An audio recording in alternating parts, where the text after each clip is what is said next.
So for my discussion post, I picked WebWork 5, problem 10 in the first order applications WebWork. Mine says a 178 volt electromotive force is applied to an RC circuit in which the resistance is 1,000 ohms and the capacitance is 5 times 10 to the negative 6 farads. Find the charge QT at the capacitor if I of 0 is 0.4. That's going to be amps. Determine the charge incurred at time t equals 0.005 seconds and determine the charge as t approaches infinity. So we have quite a few things to solve for. I'm going to start by solving for Q of t, and I'm going to use our RC equation, R dq dt plus 1 over the capacitance times Q equals E. So we have 1,000 ohms dq dt plus 1 over 5 times 10 to the negative 6 farads times Q equals 178 volts. To get it into our standard form equation, so I can use our mu equals e to the integral of p dt, I'm going to divide out by 1,000. So then we're going to get dq dt plus 1 over 5 times 10 to the negative 6 farads is 200,000. So that's going to leave me with just 200. Q equals 0.178 volts. Then 200 becomes our P equation. So P is equal to 200. Mu equals e to the integral of 200 dt, which is equal to e to the 200t. And we're going to multiply our whole equation by that, so e to the 200t. And that's going to make it so that we can eventually do our product rule, or rather like reverse product rule. Q e to the 200t.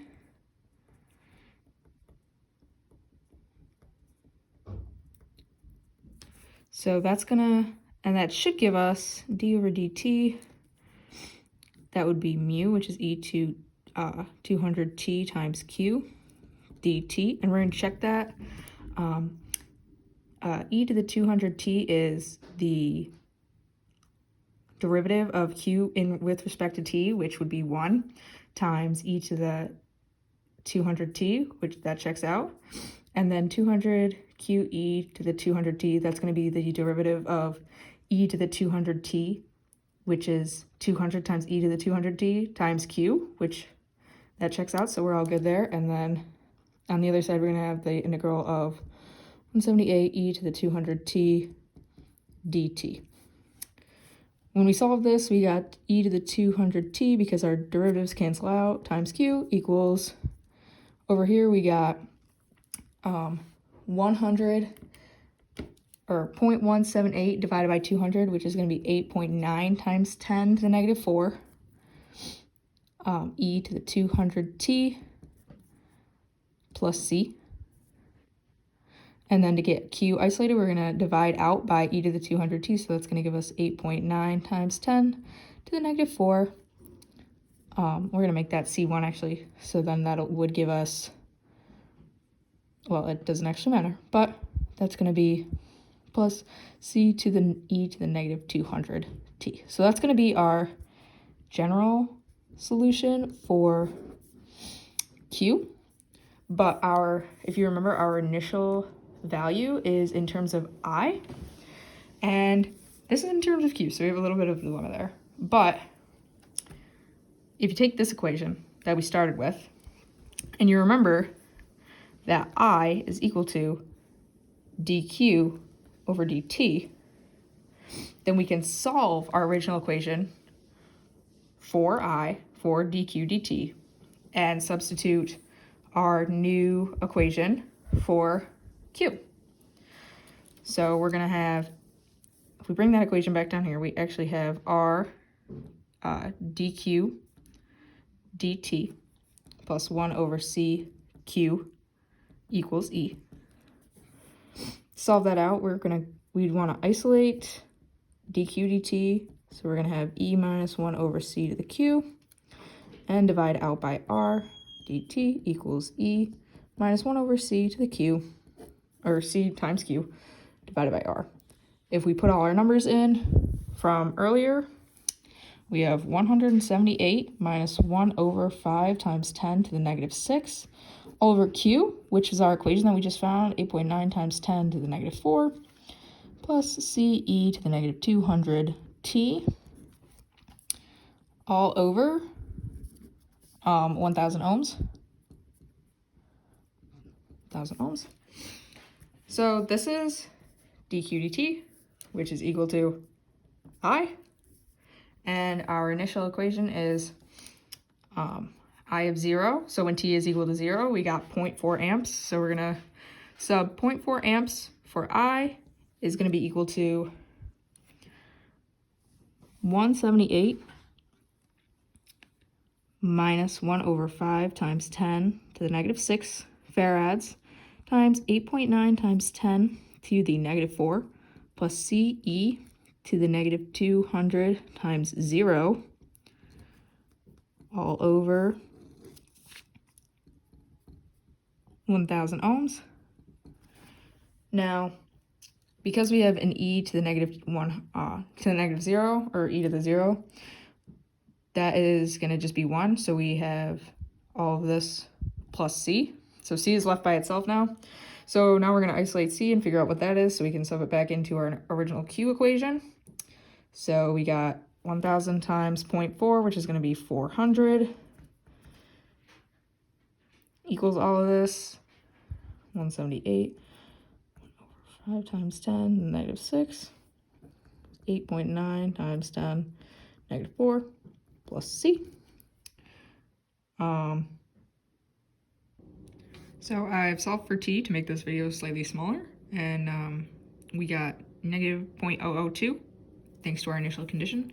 We're going to take c and we're going to plug it back into where it belongs up here.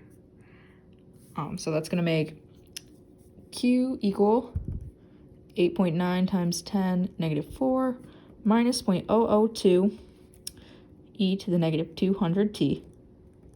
And that's going to be our particular solution, and our first answer to the WebWork. So let's solve for q of t, check.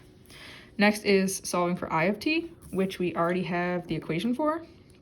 So we would just put that same c value because it's from the q, which we put into the I formula. So it's the same number. We're going to put it into there.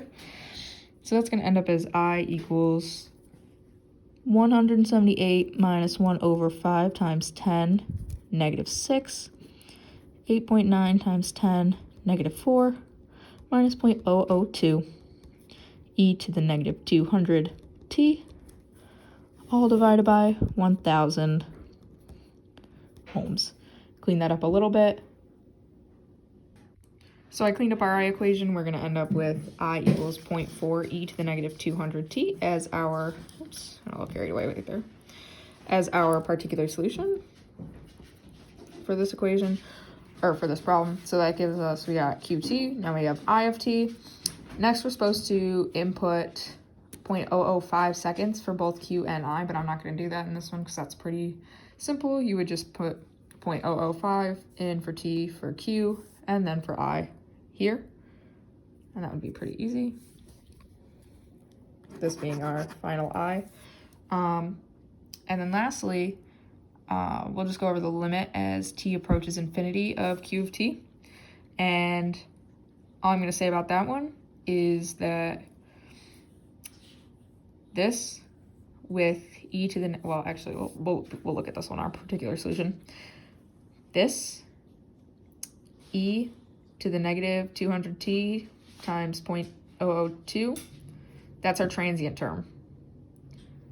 So that should help a lot. And then WebWork, this is actually all the digits it gives you for, it gives you, 0.00089 is as far as the 0.178 divided by 200 actually goes, so WebWork should accept an answer that looks like this just fine.